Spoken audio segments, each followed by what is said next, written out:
ॐ जननीं शारदां देवीं रामकृष्णं जगद्गुरुं पादपद्मे त्वयोश्रित्वा प्रणमामि मुहुर्मुहुः।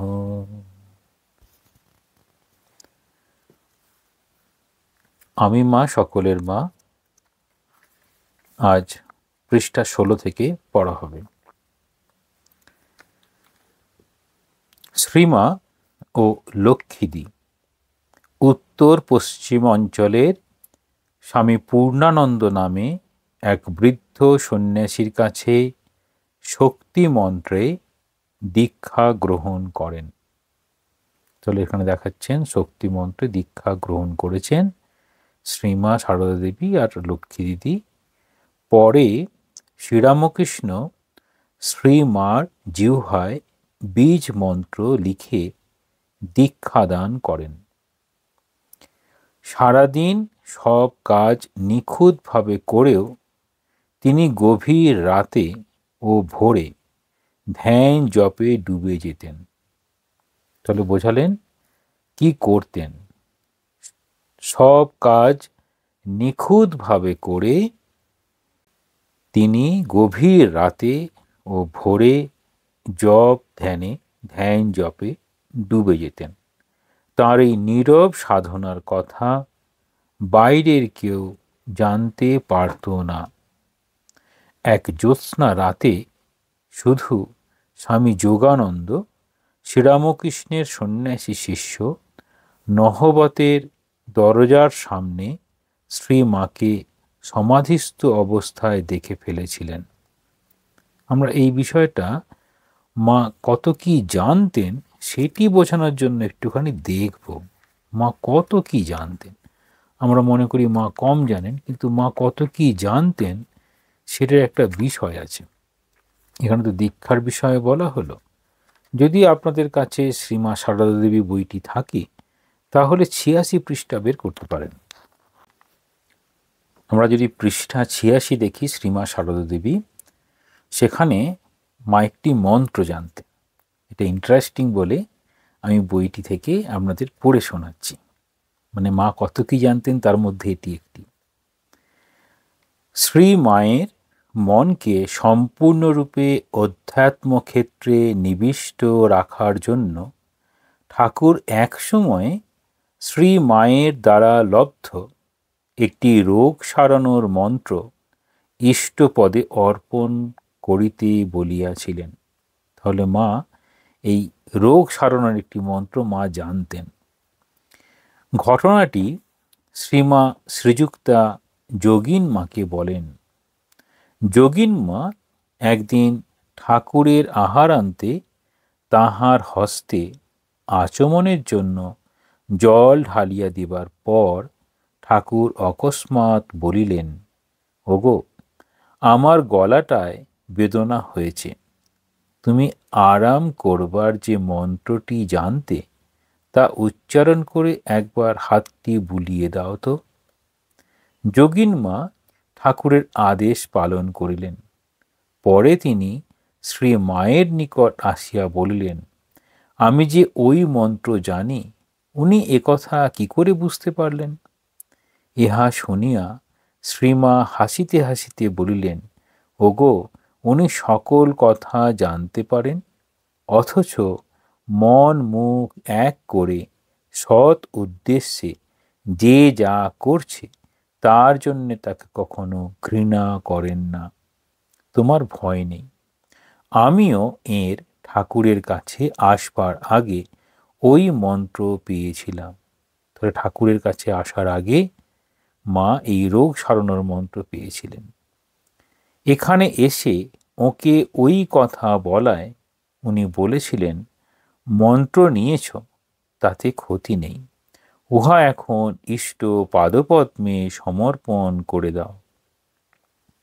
তাহলে মা রোগ সারানোর মন্ত্র জানতেন, কিন্তু অধ্যাত্ম ক্ষেত্রে মনকে নিবিষ্ট রাখার জন্য সব কিছু ইষ্ট পাদপদ্মে সমর্পণ করতে হবে। তাহলে এই বিষয় থেকে আমরা জানি বা বুঝতে পারি স্বামীজি কেন বলতেন যে আমি যদি সব পড়াশোনাগুলো যদি ভুলে যেতে পারতাম, অর্থাৎ ভগবান এমনই, তার দিকে যদি মন ঠিক ঠিক দিতে হয় তাহলে বাইরের এই সব বিষয়গুলো যা মনকে বহির্মুখ করতে পারে সেখান থেকে সরিয়ে রাখতে হবে। কিন্তু এখানে বললাম এই উদ্দেশ্যে মা এটি জানতেন, অর্থাৎ কারুর যদি এই রোগ সারানোর মন্ত্র, আগেকার দিনে এরকম ছিল, আমরা অনেক গ্রামের দিকে দেখি অনেক সব বৃদ্ধারা অনেক কিছু মন্ত্রতন্ত্র জানেন, কোনো কোনো গাছের পাতা দিয়ে কিছু বলেন তো রোগ টোগ সেরে যায়, কিন্তু সেই সবগুলো অধ্যাত্ম ক্ষেত্রে যাওয়ার পথকে যেন বাধা সৃষ্টি করে। তো এইরকম বলছেন। আর এর পরের অংশতেই রয়েছে যে এই এখানে যে আমি মা সকলের মা বইটিতে, সেখানে এখান থেকেই নেওয়া অংশ বিশেষ। শ্রীমা ও লক্ষ্মীদেবী উত্তর পশ্চিমাঞ্চলের এক বৃদ্ধ সন্ন্যাসীর নিকট শক্তিমন্ত্রে দীক্ষা লইয়াছিলেন। সন্ন্যাসী রূপ বলছেন বেশ মোটাসোটা, শান্ত ও সুপুরুষ ছিলেন। নাম ছিল স্বামী পূর্ণানন্দ। ইনি তখন কামারপুকুরে গিয়াছিলেন। মা ওই উত্তর ভারতে গিয়ে বা উত্তর পশ্চিমাঞ্চলে গিয়ে দীক্ষা নেননি, উনি তখন কামারপুকুরে গিয়াছিলেন। দক্ষিণেশ্বরে বাসকালে শ্রী শ্রী ঠাকুর মায়ের জিহ্বায় একদিন কি লিখে দিলেন, মায়ের জিহ্বাতে একটা লিখে দিয়েছিলেন। দীক্ষা অন্যরকমভাবে হয়, কথা বলে হয়, সরাসরি তাকিয়েও হয়, স্পর্শ করেও হয়, এরকম জীবে এরকম পড়াশোনা সাম্ভবী দীক্ষা বলে, যে শক্তি প্রেরণ করা যায়। শ্রীমা পরদিন লক্ষ্মীদেবীকে বলিলেন, কাল তিনি আমার জীবে লিখে দিয়েছিলেন, তুইও জানা। মানে প্রথম দিনে মায়ের হয়ে গেল, দ্বিতীয় দিনে লক্ষ্মী দিদির হচ্ছেন।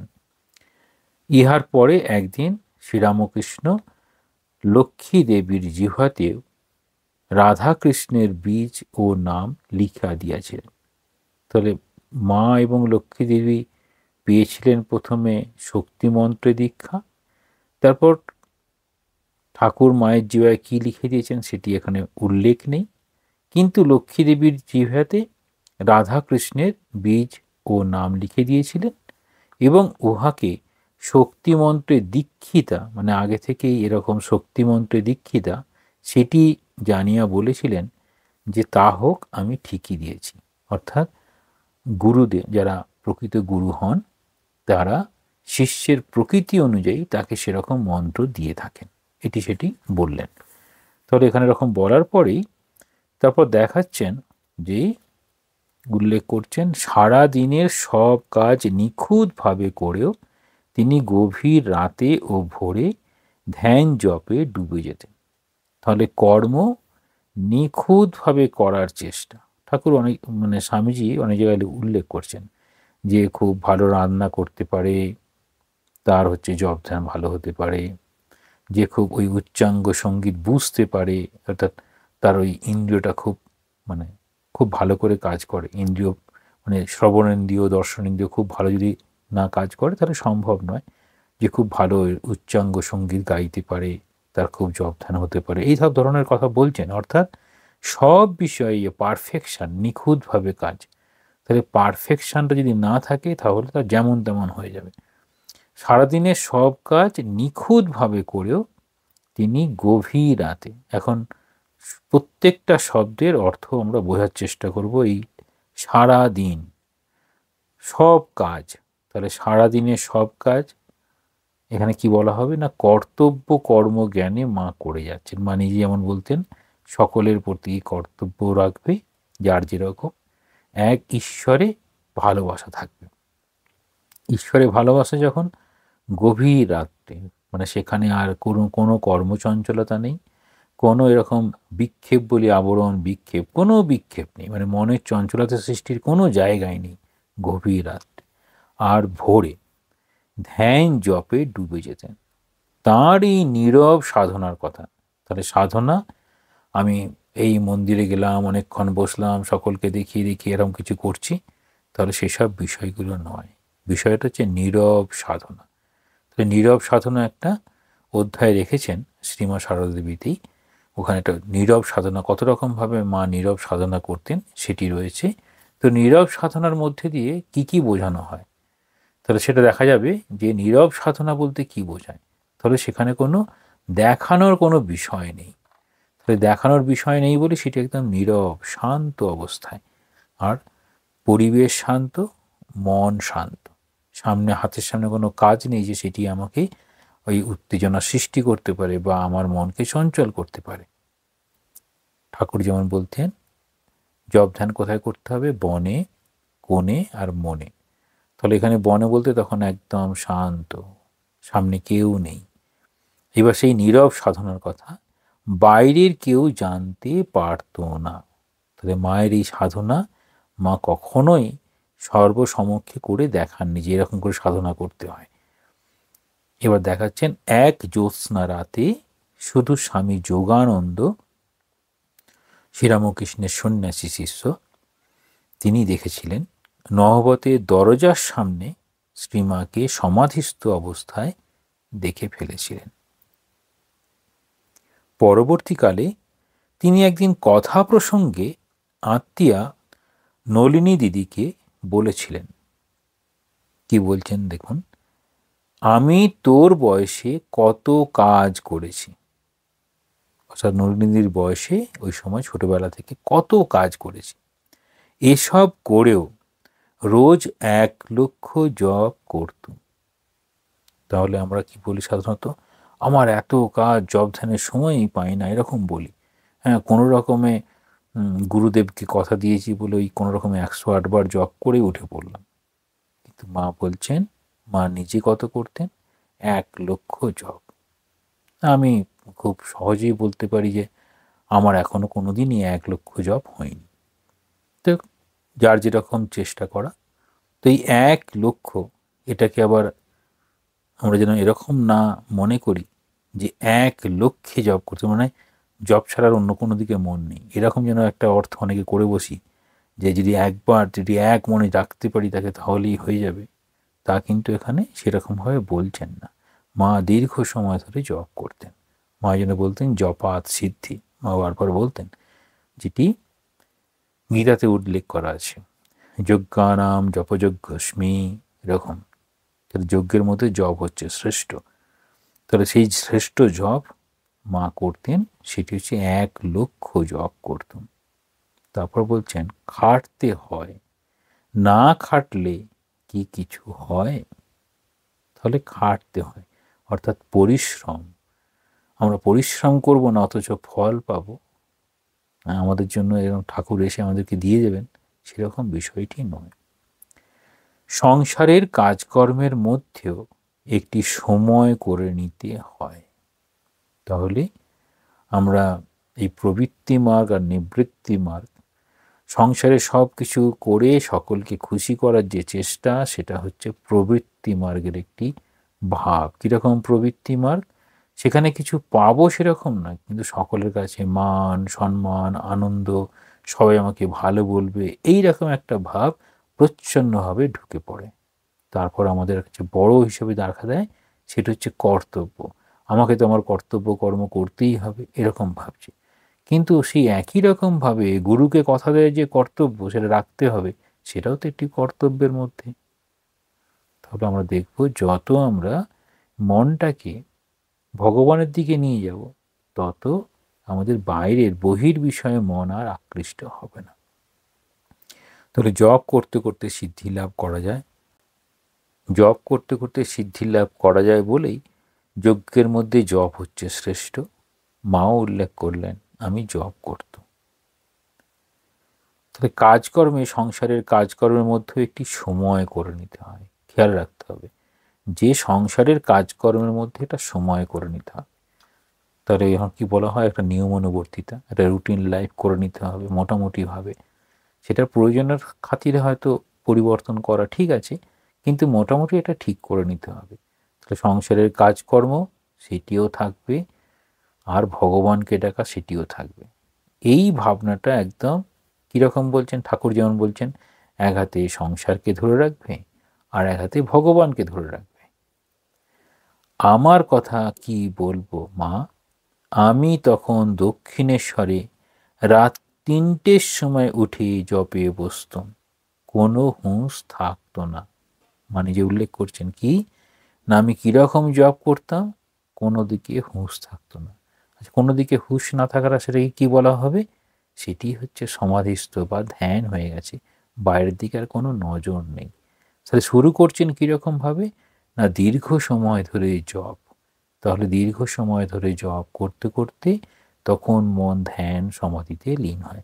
এগুলো সবই সবিকল্প সমাধি। কোনো একটা জব করছি, কোনো মন্ত্র বারবার উচ্চারণ করা, অর্থাৎ সেখানে গুরু এবং ইষ্ট তাদের স্বরূপ চিন্তন, অর্থাৎ তাদের কীরকম চারিত্রিক বৈশিষ্ট্য গুণাবলী, তিনি যে আমার এই ভববন্ধনের খণ্ডন করবেন, হ্যাঁ, খণ্ডন ভববন্ধন তিনি যে করবেন তাকে তো স্মরণ করতে হবে। তাহলে তার চারিত্রিক বৈশিষ্ট্য, তার গুণাবলী, তিনি কত কৃপা করেছেন আমাকে, এরকম ভাবতে ভাবতে যদি আমরা জপ করি তাহলে মনটা আরও বেশি ভগবানের দিকে যাবে। তাহলে সেরকমভাবে যত গভীর হয়ে গেল তখন মা বলছেন আমার আর, কিন্তু সময়টা কখন বললেন? রাত 3টের সময়। এখন হয়তো রাত 3টে, এখনই এখন বর্তমান দিনের রুটিন লাইফ হয়েছে, হয়তো রাত্রি 12টার সময় রান্না করে 1টার সময় খাওয়া, তারপরে ঘুমাতে যাওয়া। তো সেক্ষেত্রে খুব কঠিন মায়ের এই কথাগুলোকে মনে করা, কিন্তু আমাদের চেষ্টা করতে হবে সময় করে নিয়ে। একদিন জ্যোৎস্না রাতে নহবতে সিঁড়ির পাশে বসে জপ করছি, চারিদিক নিস্তব্ধ। তাহলে মা কি করছেন, যে একদিন জ্যোৎস্না রাতে নহবতে সিঁড়ির পাশে বসে জপ করছে, চারিদিক নিস্তব্ধ। ঠাকুর যে সেদিন কখন ঝাউতলায় শৌচে গেছেন কিছুই জানতে পারেনি। অন্যদিন জুতোর শব্দে টের পাই। তাহলে কি বলছেন, জপ করতে করতে চারিদিক নিস্তব্ধ, নিজেই বলছেন জপে বসতুম, আর কোনো হুঁশ থাকতো না। তাহলে ঠাকুর যে ঝাউতলায় গেছেন সেই হুঁশ নেই, বুঝতে পারেননি, চটির আওয়াজ তখন কানে এসে পৌঁছায়নি, কারণ সমস্ত বহির ইন্দ্রিয় যেন থেমে গেছে, কর্ম করা থামিয়ে দিয়েছে, অর্থাৎ মন একেবারে সেই ঈশ্বরের সঙ্গে বা ইষ্টের সঙ্গে যেন একাত্মবোধে ধ্যানস্থ। তাহলে তখন ঠাকুরের ওই হেঁটে চলার যে জুতোর শব্দ সেটি আর শুনতে পাওয়া যায়নি। খুব ধ্যান জমে গেছে, মানে ধ্যানে যেন বিভোর। তাহলে জ্ঞান, জ্ঞেয়, জ্ঞাতা এরকম বলা হয়, ত্রিপুটি, 3টে সত্তা, সেই 3টে সত্তা যেন এক হয়ে গেছে। তখন আমার অন্যরকম চেহারা ছিল। মায়ের কীরকম অন্যরকম চেহারা ছিল? গহনা পরা, লাল পেরে শাড়ি, গা থেকে আঁচল খসে বাতাসে উড়ে উড়িয়ে পড়ছে, কোনো হুঁশ নেই। তাহলে বলছেন মায়ের তখন অন্যরকম চেহারা, গহনা পরা ছিল, আর লাল পেরে শাড়ি ছিল, গা থেকে কখনো আঁচল খসে বাতাসে উঠছে, মায়ের কোনো হুঁশ নেই। অর্থাৎ বাহ্য জ্ঞান তখন নেই। বাহ্য জ্ঞান তখন নেই, কি করে বসে যাচ্ছে না, ঠাকুর যে জুতো পরে হেঁটে গেছেন সেই শব্দ মা পাননি। ছেলে যোগানন্দ সেদিন ঠাকুরের গাড়ু দিতে গিয়ে আমাকে ওই অবস্থায় দেখেছিল, যেটি এখানে প্রথম অনুচ্ছেদে উল্লেখ করা আছে। এক জ্যোৎস্না রাতে শুধু স্বামী যোগানন্দ, শ্রীরামকৃষ্ণের সন্ন্যাসী শিষ্য, নহবতের দরজার সামনে শ্রীমাকে সমাধিস্থ অবস্থায় দেখে ফেলেছিলেন। সেটি এখানে আবার বলছেন, ছেলে যোগানন্দ সেদিন ঠাকুরের গাড়ু দিতে গিয়ে আমাকে ওই অবস্থায় দেখেছিল। সেসব কি দিনই গিয়েছে মা, মানে সেটা এক অদ্ভুত দিন, সেসব দিন চলে গেছে। তাহলে এইসব মা বলছেন আমার এইরকম সব হতো, কি সব দিন গিয়েছে। জ্যোৎস্না রাতে চাঁদের পানে তাকিয়ে জোড়ো হাত করে বলেছি, তোমার ওই জ্যোৎস্নার মতো আমার অন্তর নির্মল করে দাও। তাহলে শান্ত, স্নিগ্ধ, কিন্তু দীপ্তিমান, আলো আছে, দীপ্তিমান, তা সেরকম আমাকে করে দাও। আহা, তখন কি মনে ছিল আমার। তাহলে যখন ঠিক ঠিক জপ ধ্যান হয় তখন মন আর এই সাধারণ কর্মভূমি বা বাস্তব যে সংসার, এই সংসারের কত রকম ভালো মন্দ, কত রকম দ্বন্দ্ব, সেই দ্বন্দ্বতে আর মন যুক্ত হতে পারে না। সেই জন্য সেই মনটা সবসময় আনন্দে থাকে। বৃন্দেছি একদিন আমার সামনে একটি কাঁসি ঠেলা মেরে গড়িয়ে দিল। তাহলে কাঁসি ওই ছোট বাটির মতো হয়, তো সেটাকে ধাতুর তৈরি, তাহলে গড়িয়ে দিলে তার আওয়াজ হবে। আমার বুকের মধ্যে যেন এসে লাগলো। তাহলে ওই যে কাঁসি, সাধারণত গ্রামের দিকের মানুষ, আগেকার দিনের মানুষ এরকম মুড়ি খেত বা ছোটো টিফিন কিছু খেত, তখন এই যে কাঁসি বাসন এক ধরনের, তো সেটি মেঝেতে গড়িয়ে দিয়েছে, তার আওয়াজ হয়েছে। সেই আওয়াজটা একদম, মন তো ভেতর থেকে শান্ত হয়ে গেছে, বাইরের আওয়াজ। শ্রীমা তখন গভীর ধ্যানস্থা ছিলেন, তাই বাইরের ওই শব্দ তার প্রাণে বজ্রের মতো বেজেছিল। তিনি কেঁদে ফেলেছিলেন। তাহলে শব্দ, এই হঠাৎ করে একদম নিস্তব্ধ গভীর রাতে মা অভ্যাস করছেন, সেটি যখনই তিনি এরকম ধ্যানস্থা হয়ে যেতেন, মন একদম শান্ত, তাহলে বাইরের যখন হই হট্টগোল এরকম আওয়াজ, তখন প্রাণে গিয়ে খুব লাগে। তাহলে আমরা দেখি এখানে ঠাকুর কীরকমভাবে মাকে বলেছিলেন যে চাঁদের দিকে তাকিয়ে কীরকম বলেছিলেন। আমরা যদি শ্রীমা সারদা দেবীর 10 পৃষ্ঠায় দেখি, এখানে বলছেন, দক্ষিণেশ্বরে থাকাকালীন শ্রীরামকৃষ্ণ শ্রীমাকে গৃহকর্ম, আত্মীয় স্বজনদের প্রতি ব্যবহার প্রভৃতি সাংসারিক শিক্ষা যেমন দিতেন, তেমনি দিতেন ভজন, কীর্তন, ধ্যান, সমাধি ও ব্রহ্মজ্ঞান বিষয়ে নানা উপদেশ। তাহলে দেখছি একদিকে ব্যবহারিক জ্ঞান আর একদিকে আধ্যাত্মিক জ্ঞান। এবার আধ্যাত্মিক জ্ঞান কীরকমভাবে দিতেন? শ্রীমাকে তিনি বলিতেন, চাঁদ মামা যেমন সব শিশুর মামা, তেমনি ঈশ্বর সকলেরই আপনার, তাকে ডাকবার সকলেরই অধিকার আছে। যে ডাকবে তিনি তাকেই দেখা দিয়ে কৃতার্থ করবেন। তুমি ডাকো তো তুমিও দেখা পাবে। তাহলে এখানে দেখছি চাঁদ, এটিকে কীরকমভাবে মা আবার নিয়ে আসছেন, ঠাকুর নিয়ে আসছেন চাঁদ, যেন ঈশ্বরের স্বরূপ, সকলেই দেখছে, সকলেই তাকে দেখতে পাচ্ছে, সবারই তিনি মামা, শিশুরও মামা, শিশুর মায়েরও তিনি মামা, এরকম চাঁদ মামা। সেরকম ঈশ্বর সকলেরই আপনার, যে ডাকবে সেই পাবে, এরকম একটা খুব সহজভাবে ঈশ্বরের স্বরূপ বোঝানোর চেষ্টা করছেন। তাহলে ঈশ্বর স্বরূপত কীরকম? সাধারণত ভক্তের দৃষ্টিতে ঈশ্বর হবে শান্ত, সেখানে ক্ষমাশীল, ক্ষমা, দয়া, এসবগুলো তিনি যেন একদম ঊর্ধ্বে অবস্থান করেন। তাহলে ঈশ্বর, তার যেন ওই বৈরী ভাবটা চলে যায়, সেরকম কীরকম দেখি? আমরা দেখি প্রহ্লাদের জীবনে, যখন প্রহ্লাদ হিরণ্যকশিপু যখন নৃসিংহ অবতার রূপে, শ্রীহরি যখন নৃসিংহ অবতার রূপে তার মৃত্যুর কারণ হলো, চৌকাঠের মধ্যে না আকাশে না ভূমিতে, তো থায়ের উপর রেখে তার বুকটা চিড়ে দিলেন। তখন তিনি ভয়ঙ্কর, একদম কেউ কাছে যেতে পারছে না। তখন এই প্রহ্লাদ, তিনি ভক্ত, তিনি কাছে যেতে, তখন এই নৃসিংহ অবতার রূপী হরি ধীর শান্ত অবস্থা লাভ করেন। তাহলে যে ঈশ্বর বা ভগবান তার শিষ্যের কাছে বা তার ভক্তের কাছে শান্ত নির্মল একটি রূপরেখা, ঠিক সেরকম মা দেখাচ্ছেন যে এরকম শান্ত স্নিগ্ধ এরকম বাতাবরণ, সেটি হচ্ছে ওই চাঁদের সঙ্গে তুলনীয়। তাহলে চাঁদটাকে সামনে রেখে এরকম বলা যাচ্ছে। তাহলে আমরা একটু খেয়াল রাখবো মা কীরকমভাবে চাঁদের দিকে তাকিয়ে কি বলছেন, যে তোমার ওই জোছনার মতো আমার অন্তর নির্মল করে দাও। মানে আলো আছে, তাতে ওই রকম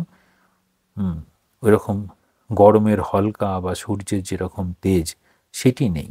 আর খালি কলঙ্ক, সেটা যদি বর্জিত হতো তাহলে খুব ভালো হতো। তাহলে সেরকম কলঙ্ক যেন না থাকে, কিন্তু তার যেন ওই স্নিগ্ধতা, মলিনতা, সেই রূপটা যেন দিতে পারে। তাহলে এরকম দেখাচ্ছেন।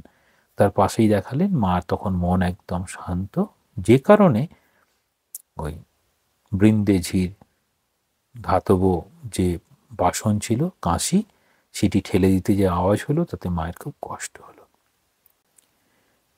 দক্ষিণেশ্বরে একদিন সন্ধ্যার পর শ্রীমা শ্রীরামকৃষ্ণের ঘরে খাবার রাখতে গিয়াছেন। শ্রীরামকৃষ্ণ তখন খাটের উপর চোখ বুজে শুয়েছিলেন। লক্ষ্মীদি খাবার রেখে গেল মনে করে তিনি বললেন, দরজাটা বন্ধ করে দিয়ে যাস। মা বললেন, হ্যাঁ, বন্ধ করলুম। মার গলা বুঝতে পেরে শ্রীরামকৃষ্ণ সংকুচিত হয়ে উঠলেন। আহা তুমি, আমি ভেবেছিলুম লক্ষ্মী কিছু মনে করনি। দিয়ে যেও না বলে ভুল করে দিয়ে যাস বলে ফেলায় তিনি যেন কত অপরাধ করে ফেলেছেন। শুধু তাই নয়, সারা রাত তিনি ঘুমোতে পারলেন না। সকালবেলা নহবতে শ্রী মায়ের কাছে উপস্থিত হয়ে বললেন, দেখো গো, সারা রাত আমার ঘুম হয়নি। ভেবে ভেবে কেন এমন রুক্ষ কথা বলে ফেললুম। তাহলে সারা রাত ঘুমাতে পারেননি কেন? না ভেবে ভেবে। কোনটা ভেবেছেন? কেন এমন রুক্ষ কথা বলে ফেলল? শ্রীমাকে শ্রীরামকৃষ্ণ এমনই মর্যাদা দিতেন সব সময়। সেই জন্য পরবর্তীকালে মা বলতেন, আমি এমন স্বামীর কাছে পড়েছিলুম যে তিনি কখনো আমাকে তুই পর্যন্ত বলেননি। ঠাকুর আমাকে কখনো ফুলটি দিয়েও আঘাত বা এখানে ঘা দেননি। আমরা এই বইয়েরই 10 পৃষ্ঠা একটুখানি দেখি যে সেখানে কীরকমভাবে ঠাকুরের অবস্থান ছিল। তা ঠাকুরের অবস্থান দুই রকমভাবে দেখতে পারি। ঠাকুর তখন একদিকে শিক্ষা দিচ্ছেন কীরকম, আর সেই কীরকমভাবে শিক্ষা দিতে গিয়ে তিনি কি বলছেন। তো শিক্ষা দিচ্ছেন একদিকে লৌকিক আর একদিকে আধ্যাত্মিক। তাহলে ঠাকুরের নিজের অবস্থানটা কি ছিল? তাহলে ঠাকুর কি কখনো কখনো দেহবুদ্ধিযুক্ত মানুষ আর কখনো কখনো দেহবুদ্ধিহীন মানুষ। তো যখন তিনি জাগতিকভাবে কোনো কিছু বলছেন তখন যেন দেহবুদ্ধি যুক্ত হয়েছেন, আবার যখন তিনি একদম উচ্চ আধ্যাত্মিকতার ভাব নিয়ে বলছেন তখন যেন দেহবুদ্ধিহীন অবস্থা। তাহলে সেখানে দেহবুদ্ধি যুক্ত হয়েই যেন শিক্ষা দিচ্ছেন সংসারে কেমনভাবে থাকতে হয়, কেমনভাবে চলতে হয়। তারপরে বলছেন যদি ঠিক ঠিক ভগবানকে স্মরণ করতে হয় তখন অধ্যাত্ম পথটি কীরকম হবে। তো মা নিজে বলছেন ঠাকুরের অবস্থাটা কীরকম, কেন মায়ের এত আনন্দ ছিল, কখনই কোনো দুঃখ আসেনি। সেটি 6 পৃষ্ঠায় দেখি একটি লাইনের মধ্যে বলছেন, স্বামীর দেহবুদ্ধিহীন স্বার্থশূন্য এই ভালোবাসা শ্রীমাকে বিভোর করে রেখেছিল। তাহলে বলছেন স্বামী দেহবুদ্ধিহীন স্বার্থশূন্য। এখন যদি আমরা গুণত্রয় বিভাগযোগ্য বিষয়টা দেখি গীতা অবলম্বনে, সেখানে সত্য, রজ, তম, যখন দেখা যায় কেউ সত্যগুণের আধার, তো সেখানে তিনি সবসময় সেই শুদ্ধ ভাবটা বজায় রাখার চেষ্টা করবেন। কখনো কোনোভাবে যদি তার মধ্যে কোনো কিছু এসে অন্য কোনো ভাব এসে উপস্থিত হয় তখন এই সত্যগুণের আধারেই তার সঙ্গে সঙ্গেই যেন একদম একটা যেন সাদা কাপড়ের মধ্যে ছোট্ট একটা পেনের কালি লেগে গেছে এরকম মনে হচ্ছে। তাহলে ঠাকুর এইরকমভাবে চলতেন। তারপরে শুধু একটি মাত্র শব্দ, কীরকম না তুমির জায়গায় তুই বলে সম্বোধন করে ফেলা। তুমির জায়গায় তুই বলে সম্বোধন করে ফেলা ঠাকুরের হৃদয়কে যেন নাড়া দিয়ে দিল। তো ঠাকুর এতটাই সত্যগুণের আধারে ছিলেন, ওই সামান্য বিচ্যুতি যেন সঙ্গে সঙ্গেই ঠিক করে নিতে হবে। আর শুধু তাই নয়, কাউকে আঘাত দেওয়া মনে প্রাণে কখনোই হতে পারে না। আবার সেখানে তিনি স্ত্রীর ভূমিকায় অবস্থান করছেন শ্রীমা সারদা দেবী। তাহলে এখানে কি কি বিষয় আমরা দেখতে পাই? কতকগুলো বিষয় হচ্ছে, কিন্তু মা কি সেখানে কিছু মনে করেছেন? মা সেখানে কিছু মনে করছেন না। কেন না, ঠাকুর হচ্ছেন খাটের উপরে চোখ বুজে শুয়েছিলেন। অর্থাৎ যদি জেগে থাকতেন, বসে থাকতেন, তাহলে তো দেখতেই পেতেন। শুধু কেবলমাত্র এসে খাবারটা রাখা আর দরজা বন্ধ করে চলে যাওয়া। তাহলে সাধারণভাবে আমরা শব্দ, যারা খুব সচেতন মানুষ হন তারা ওই পায়ের স্টেপটা খেয়াল করতে পারেন, কে এলো কে গেল এরকম বুঝতে পারেন। কিন্তু ঠাকুর এতটাই একটু ঘুম ঘুম ভাব এরকম কিছু হবে, চোখ বুজে শুয়েছিলেন, তো ঠাকুর সেটা খেয়াল করেননি। তাই জন্য বলছেন দরজাটা বন্ধ করে দিয়ে যাস। তাহলে বন্ধ করে দিয়ে যেও, এই দন্তেস্ব আর আকার এখানে যেন যেও যাস হয়ে গেছে। তাহলে এইটুকু শব্দের পরিবর্তন, সেটি ঠাকুর একদম ঠিক করছেন না মনে করে বারবার বলছেন। মা বন্ধ করে চলে যাচ্ছেন, হ্যাঁ বন্ধ করলো। যখনই মার গলাটা শুনলেন তখনই এবার সংকোচ। তাহলে এবার সংকোচ, কীরকম সংকোচ?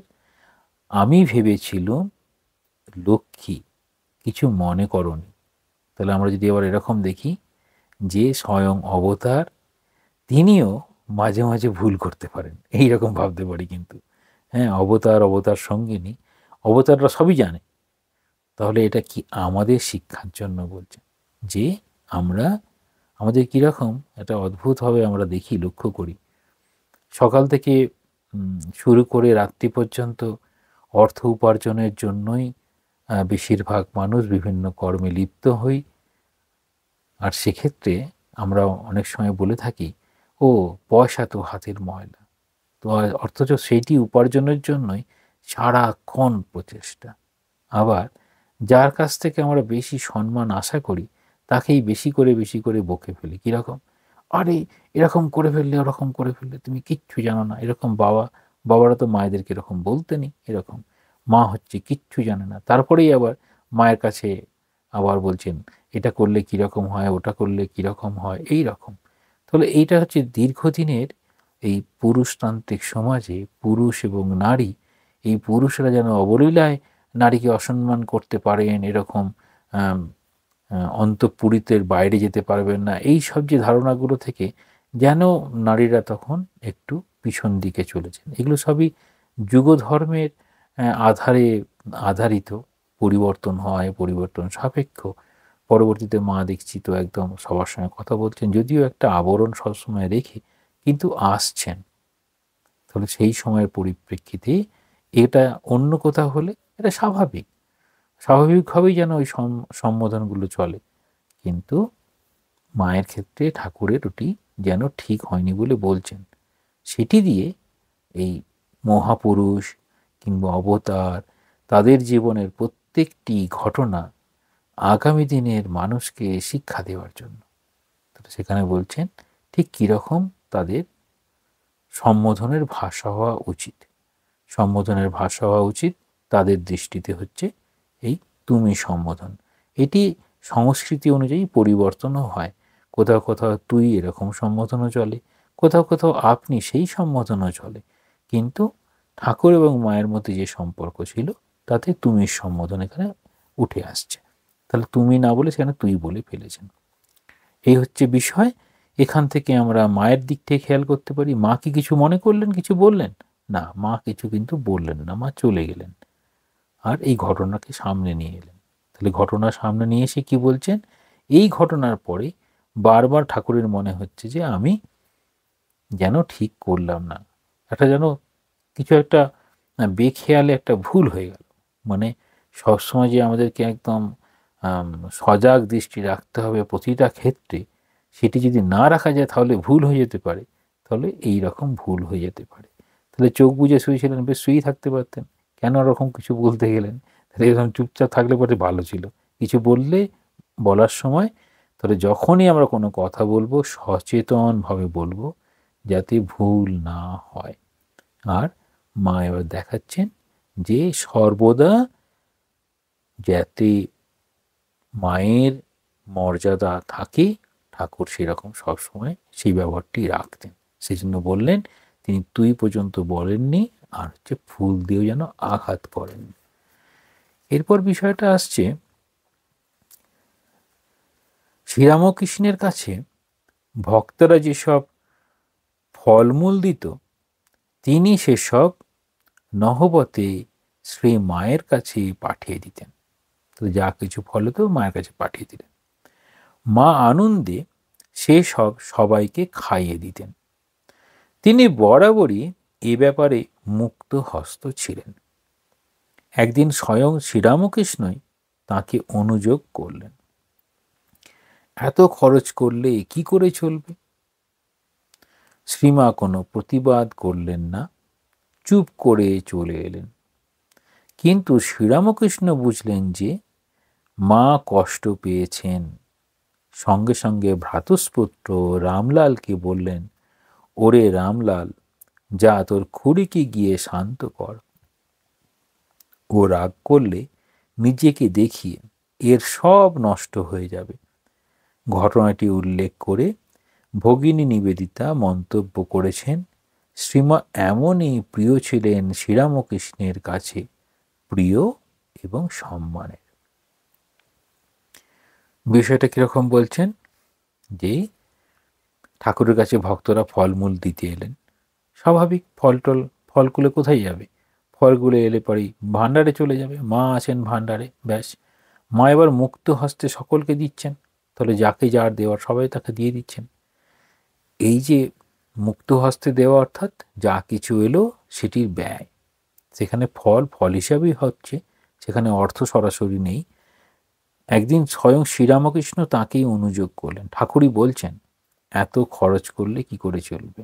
তাহলে খেয়াল করব, এখানে উপার্জিত সেরকম কিছু নয়, ভক্তরা ফলমূল নিয়ে আসে।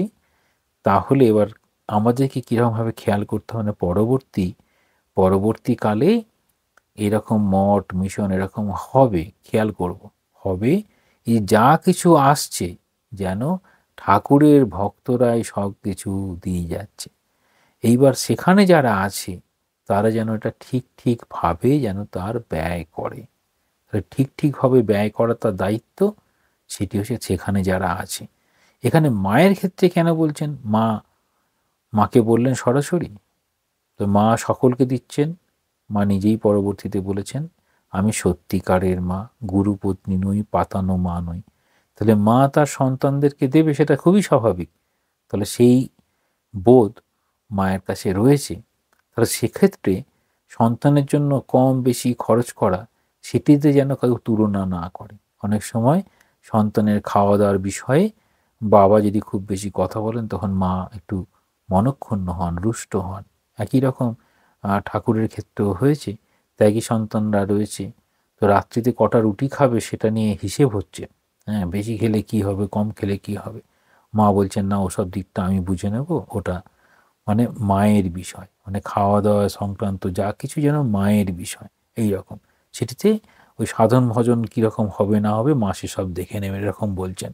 অর্থাৎ সেই সব সন্তান সব নিজের আপন সন্তান, আর সেখানে মায়েরই যেন সকলেই সন্তান। তাহলে মাকে কি করে এরকম বলা যায় খরচ করলে কিভাবে চলবে? এটি একটি বিষয়। সেখানে কোনো প্রতিবাদ করলেন না, চুপ করে চলে এলেন। তাহলে চুপ করে চলে এলেন, প্রতিবাদ করলেন না, নাকি এটি প্রতিবাদের একটি ভাষা, চুপ করে চলে আসা? বলা হয় নীরবতা এটিও একটি প্রতিবাদের ভাষা। তাহলে নীরবতা, কোনো রকম উত্তর দিলেন, আমি ঠিক করেছি, ভুল করেছি, পরবর্তীতে কীরকম করে খরচ করতে হবে আমাকে আগে থেকে জানিয়ে দিতে হবে, কিচ্ছু বললেন না।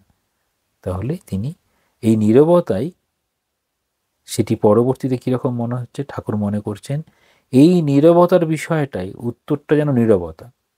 তাহলে তখন ঠাকুর বুঝলেন মা হচ্ছে মনে প্রাণে কষ্ট পেয়েছেন। কেন না, সন্তানদের খাওয়ারের সঙ্গে মায়ের একটা ভীষণ যোগ। তাহলে সেই সম্পর্কে বলা, তাতে মা কষ্ট পেয়েছেন। সেই জন্য তিনি রামলালকে পাঠাচ্ছেন, তোর খুড়িকে গিয়ে শান্ত কর। তাহলে শান্ত করছেন, কাকে শান্ত করছেন?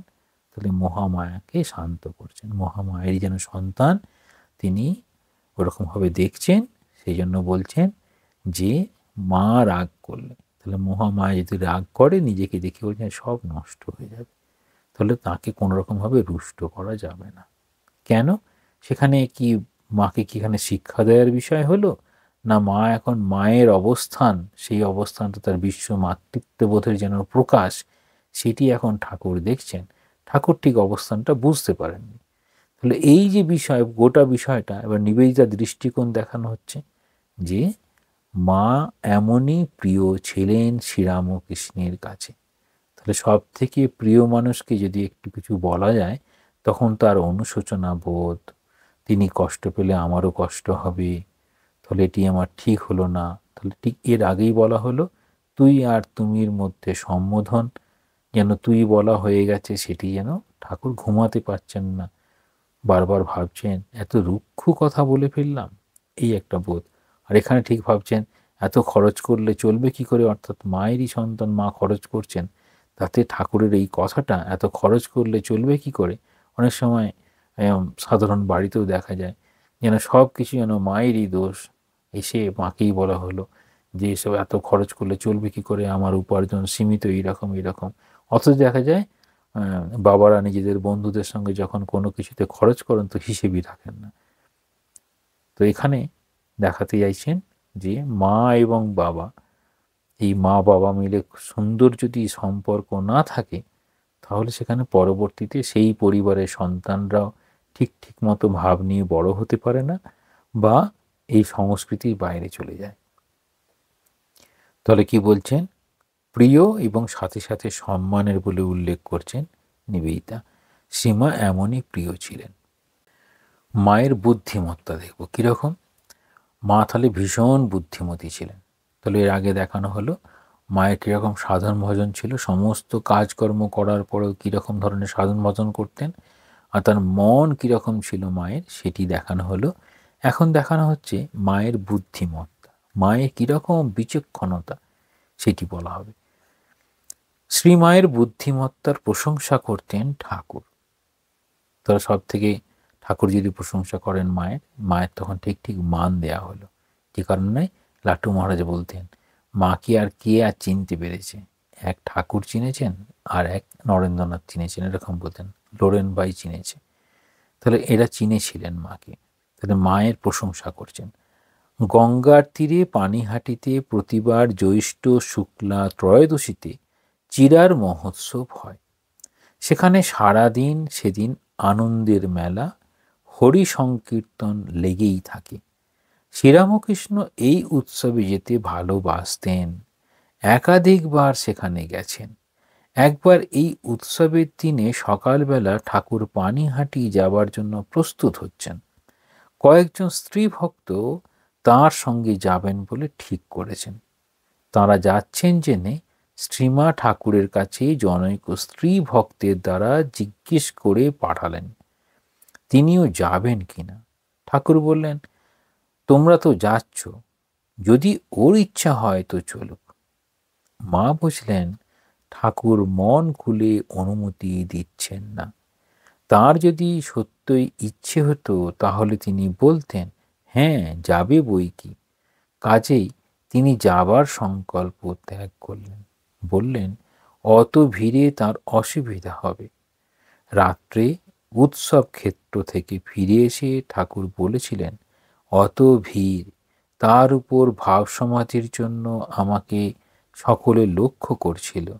ও সঙ্গে না গিয়ে ভালোই করেছে। ওকে সঙ্গে দেখলে লোকে বলতো হংসী এসেছে, ও খুব বুদ্ধিমতী। তাহলে এই ঘটনা কি বলছেন, চিরার মহোৎসব একটা ঘটনার কথা উল্লেখ করলেন। চিরার মহোৎসবে ঠাকুর যেতেন, সময়টা হচ্ছে জ্যৈষ্ঠ মাসের শুক্লা ত্রয়োদশী তিথি, ওই রকম সময়তে হতো পানিহাটিতে, গঙ্গার ধারেই। গঙ্গার ধারে, গঙ্গার পূর্ব দিকের পাড়ে, আর গঙ্গার পশ্চিম দিকের পাড়ে হচ্ছে বেলুড় মঠ। পূর্ব দিকের পাড়ে হলে যে দক্ষিণেশ্বর, ওই দিকেই পড়বে পানিহাটি। ও উত্তর দিকে পড়ে। তাহলে পানিহাটি, সেখানে সংকীর্তন লেগেই থাকে। সংকীর্তন মানে হরিসভা আছে, হরি সংকীর্তন। শ্রীরামকৃষ্ণ এই উৎসবে যেতে ভালোবাসতেন, অনেকবার গেছেন। এসব ঘটনা, তাহলে যদি এত আনন্দ হয়, এত হরি সংকীর্তন থাকে, তাহলে তো সবাই যেতে পারে। সেরকমভাবে অনেকজন স্ত্রী ভক্ত যাচ্ছেন, তো মা ভাবছেন ওদের সঙ্গে আমিও যেতে পারি। কিন্তু তারা যাচ্ছেন জেনে শ্রীমা ঠাকুরের কাছে এখন পারমিশনের জন্য পাঠালেন, আমি কি যেতে পারি, এরকম জিজ্ঞাসা করতেন। ঠাকুরের উত্তর সরাসরি হ্যাঁ, সরাসরি না তা নয়। তোমরা তো যাচ্ছ, মানে ওই বাকি ওই সব মহিলারা তাদেরকে বলছেন, স্ত্রী ভক্তদের বলছেন, তোমরা তো যাচ্ছ, যদি ওর ইচ্ছে হয় তো চলো। তাহলে মায়ের যদি ইচ্ছে হয় তাহলে মা যেতে পারে। ঠাকুর কিন্তু বলছেন না, না যাবে না, না যাবে, বা আমার ইচ্ছে, এসব কিছু বলছেন না। তাহলে ঠাকুর সঙ্গে পুরো ইচ্ছেটা কার উপর দিচ্ছেন, মায়ের উপর ছেড়ে দিচ্ছেন। যদি তার ইচ্ছে হয় তিনি যেতে পারেন। মা বুঝলেন ঠাকুর মন খুলে অনুমতি দিচ্ছেন না। শব্দগুলো খুব সুন্দর। মা বুঝতে পারলেন যে সরাসরি ঠাকুরের কিন্তু অনুমতি নেই, তাহলে মন খুলে অনুমতি দিচ্ছেন না। তার যদি সত্যি ইচ্ছা হতো তাহলে তিনি বলতেন, হ্যাঁ যাবে বই কি। তাহলে দুটি বাক্যের গঠন পার্থক্য হয়ে যাচ্ছে। তোমরা তো যাচ্ছ, হ্যাঁ যাবে বই কি, এরকম বলতে পারতেন। কিন্তু না বলে যদি ওর ইচ্ছে হয় তো চলো। মা এটি খুব সুন্দরভাবে বুঝতে পারলেন। তাহলে মায়ের বুদ্ধি কত সুন্দর, একদম সূক্ষ্ম বুদ্ধি। কাজেই তিনি যাবার সংকল্প ত্যাগ করলেন। ঠিক আছে, আমি যাব না, কারণ সরাসরি বলছেন না। তাহলে এই যে গুরু শিষ্য সম্বন্ধে শিষ্য কত অনুগত হতে পারে, সাধারণ বিষয়গুলো সম্পূর্ণ গুরুর ইচ্ছের অধীন। তাহলে শ্রীরামকৃষ্ণ একদিকে পতি আর একদিকে গুরু, কারণ আমরা দেখলাম ঠাকুর হচ্ছে মায়ের জিহ্বাতে মন্ত্র লিখে দিলেন। তাহলে এই হচ্ছে বিষয়। তারপর সেই সাধনা করছেন, কিন্তু ঠাকুরের সরাসরি যদি না হয় তাহলে তিনি যাবেন না। তাহলে যাওয়ার সংকল্প ত্যাগ। তাহলে আমাদের ক্ষেত্রে কি হয়, কোনো কোথাও যাবো বলে ভাবলে সে তখন যেখানে যে কেউ বাধা দিলে পরে সঙ্গে সঙ্গে তার সঙ্গে আমাদের যেন দূরত্ব বেড়ে যায়। আমার কত যাওয়ার ইচ্ছে ছিল, আমাকে নিয়ে গেল না, এইরকম সব বন্ধুদের মধ্যে হয়, ছেলের মধ্যে, মেয়ের মধ্যে, বাবা মা সন্তান সব এইরকম হয়ে যায়। তাহলে আমরা অনুগত থাকতে চাই না। আর এখানে মা হচ্ছে একদম প্রকৃত শিষ্যার মতো অনুগত। কাজেই তিনি যাবার সংকল্প সঙ্গে সঙ্গে ত্যাগ করলেন। কিন্তু বলছেন কি, না আমি যাব না, তার সেরকম ইচ্ছে নেই, সেই জন্য আমি যাব না। এটা কিন্তু বাকি ভক্তদেরকে, স্ত্রী ভক্তদেরকে বলছেন না। কিরকম মধ্যপন্থা অবলম্বন করছেন, যে ঠাকুর তো সরাসরি না বলেননি, আর আমিও বুঝতে পারছি ঠাকুরের মত নেই, তাহলে কিরকম উত্তর দেব? উত্তরটা দিচ্ছেন, অত ভিড়ে তার অসুবিধা হবে, খুব ভিড়ে অসুবিধা হবে, সেই জন্য আমি যাব না। তাহলে যাওয়ার ইচ্ছে প্রকাশ করছেন, আবার তারপরেই কেন এরকম পরিবর্তন করে নিয়ে কথা বলছেন, অত ভিড়ে তার অসুবিধা হবে। রাতে উৎসব ক্ষেত্র থেকে ফিরে এসে ঠাকুর বললেন, সেখানকার ঘটনা, অত ভিড়, তার উপর ভাব সমাধির জন্য আমাকে সকলে লক্ষ্য করেছিল। ঠাকুরের দিকে সকলে লক্ষ্য করবে, স্বাভাবিক। ঠাকুরের তখন ওই যখন কীর্তন করছেন একদম ভাবে তন্ময় হয়ে যেতেন, তাহলে সেটা খুব সুন্দর অবস্থা। কিন্তু বাকি লোকেরা তো সেই অবস্থা বুঝতে পারবে না। তাহলে অবতার যতক্ষণ না হাটে হাঁড়ি ভাঙছেন ততক্ষণ সাধারণ মানুষের বোঝা খুবই কঠিন, সাধারণ মানুষ ধরতেই পারেন না। যে জন্য স্বামীজি বলছেন, দক্ষিণেশ্বরের বাকিরা সব মনে করে ওই শ্রীরামকৃষ্ণ যেন একজন পূজারী ব্রাহ্মণ বিশেষ। কিন্তু পরবর্তীতে তার যখন এই ভাবগুলো সব ত্যাগী সন্তানরা প্রকাশ করার চেষ্টা করলেন, তখন ঠাকুর হচ্ছে ঠিক ঠিক অবতার রূপে প্রতিষ্ঠা পাচ্ছেন। এরকম তাহলে আমরা দেখছি এখানে যে লোকে কি বলতো না, হংস হংসী, কারণ তারা সেই মানটি দিতে পারত না। তাহলে ও খুব বুদ্ধিমতী। তাহলে মায়ের কি কি স্টেপ নিলেন, ঠাকুরের হ্যাঁ যাবে বই কি কথার সঙ্গে সঙ্গে মা নিজেকে পরিবর্তন করছেন, সংকল্প ত্যাগ করলেন। কিন্তু সংকল্প ত্যাগ করে সেই স্ত্রী ভক্তদেরকে কি বলছেন, অত ভিড়ে তার অসুবিধা হবে। এবং সেই ভিড়টাকেই যেন ঠাকুর সামনে নিয়ে আসছেন। ফিরে এসে বলছেন, অত ভিড়, তার উপর ভাব সমাধি। প্রথমে ভিড়, তার উপর ভাব সমাধি, অনেকে লক্ষ্য করছিল, কিন্তু সেই একই কথাটাকে প্রথমে নিয়ে এলেন, যেন অত ভিড়, যেন ভিড়টাই যেন প্রধান কারণ হয়ে গেল। তাহলে ঠাকুরের ইচ্ছে ছিল না, মায়ের ইচ্ছে ছিল, সেগুলোকে আর সামনেই নিয়ে এলেন না। তারপরে বলছেন হংস হংসী এসেছে, এটা মজা করে যেন বলছেন হংস আর হংসী। সেই জন্য থেকে মা খুব বুদ্ধিমতী, মায়ের এই উত্তরটি দেখে আমরা সেটা বুঝতে পারি। তাহলে আজকে এই পর্যন্ত করি। ওম শান্তি শান্তি শান্তি। হরি ওম তৎসৎ। শ্রীরামকৃষ্ণার্পণমস্তু।